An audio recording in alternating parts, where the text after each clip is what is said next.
ilham perang, resolusi jihad. Setelah proklamasi 17 Agustus 1945 itu, kita bangsa Indonesia bisa bernapas lega. Tapi tugas mengisi kemerdekaan luas tak terbatas.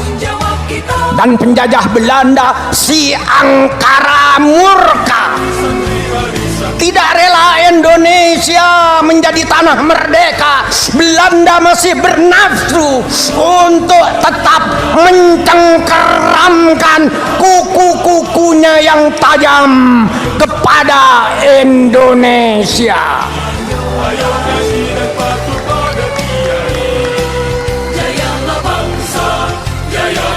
Maka akal busuk dan akal licik Belanda terus mereka lancarkan. Maka dengan membonceng tentara Inggris, tentara sekutu, Belanda datang ke Indonesia, ke Surabaya, dan mereka mulai menakut-nakuti rakyat jelata. Tapi kemerdekaan adalah kehormatan.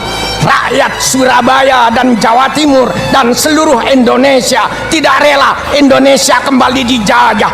Indonesia sudah merdeka dan harus tetap merdeka.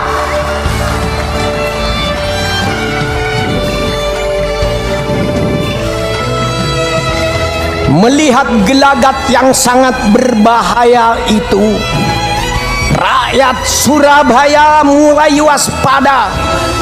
Para santri lalu menutup dan menyimpan kitabnya bersama para pejuang, buruh, dan orang-orang berakal sehat. Mereka mulai mengasah parang, pedang, kelewang. Tentara keamanan rakyat menyiapkan senjata walaupun apa adanya, semua dalam satu paduan jiwa, merdeka atau mati. Sekali merdeka tetap merdeka. Mereka semua siap menghadapi musuh dengan keberanian yang sempurna. Inggris dan Belanda terus beraksi. Rakyat Surabaya mulai ditembaki. Rakyat Surabaya, tentara, semua siap sedia.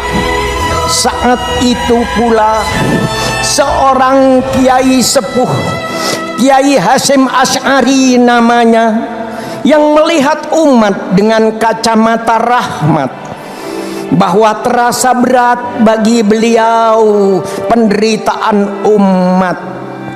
Maka pada tanggal 22 Oktober 1945, Kiai Hasyim Asy'ari lalu mengumpulkan para kiai se-Jawa dan Madura. Hasil musyawarah para kiai yang dipandu Kiai Hasyim Asy'ari, yang berdasarkan akal sehat, yang takarrub kepada Allah, maka tercetuslah resolusi jihad bahwa wajib hukumnya berjuang membela kemerdekaan, dan siapa yang gugur dalam perang kemerdekaan, mereka tercatat sebagai kusuma bangsa dan syahid di jalan Allah. Fatwa resolusi jihad itu dicatat sebagai mustika jiwa oleh seorang pemuda berumur 25 tahun, Bung Tomo namanya. Suara Bung Tomo menggelegar di angkasa Surabaya. Rakyat Surabaya bersama dengan tentara keamanan rakyat dan para santri-santri dengan keberanian yang total menyerbu ke medan perang. Sebagian pejuang yang tertembak tersungkur di jalan-jalan raya. Luka-luka mereka yang merah mekar laksana bunga mawar yang berpadu dengan keikhlasan hati mereka yang putih laksana bunga melati. Mawar dan melati, mawar merah, melati putih, mawar dan melati, merah putih, bendera tanah airku. Allahu Akbar. Dengan Allahu Akbar, peluru Belanda menjadi kecil. Dengan Allahu Akbar, mitraliur musuh menjadi kecil. Peluru senapan mesin menjadi kecil. Tank-tank musuh akan menjadi kecil. Bahkan maut pun dianggap kecil. Allah yang maha besar. Allahu Akbar, Allahu Akbar. Amboy, jangan lupakan peristiwa itu. 10 November 1945 tanggalnya. Mereka yang gugur melawan musuh adalah pahlawan. Kiai Hasyim Asy'ari menjadi pahlawan. Kiai Wahab Hasbullah menjadi pahlawan. Kiai Haji Zainul Arifin menjadi pahlawan. Dan Bung Tomo yang bertakbir itu semua menjadi pahlawan, dan mereka yang gugur pun tercatat sebagai pahlawan.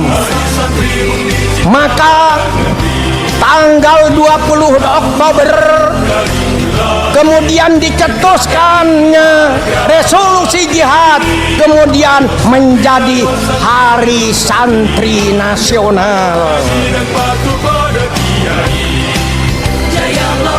Kenapa para kiai dan kaum santri serta seluruh rakyat Indonesia harus cinta kepada bangsa dan tanah air? Kita minum air Indonesia menjadi darah kita. Kita makan beras dan buah-buahan Indonesia menjadi daging. Kita menghirup udara Indonesia menjadi nafas kita. Kita bersujud di atas bumi Indonesia, berarti bumi Indonesia adalah sajadah kita. Dan bila tiba saatnya kita mati, kita semua akan tidur dalam pelukan bumi Indonesia. Daging kita yang hancur membusuk akan bersatu kembali dengan harumnya bumi Indonesia.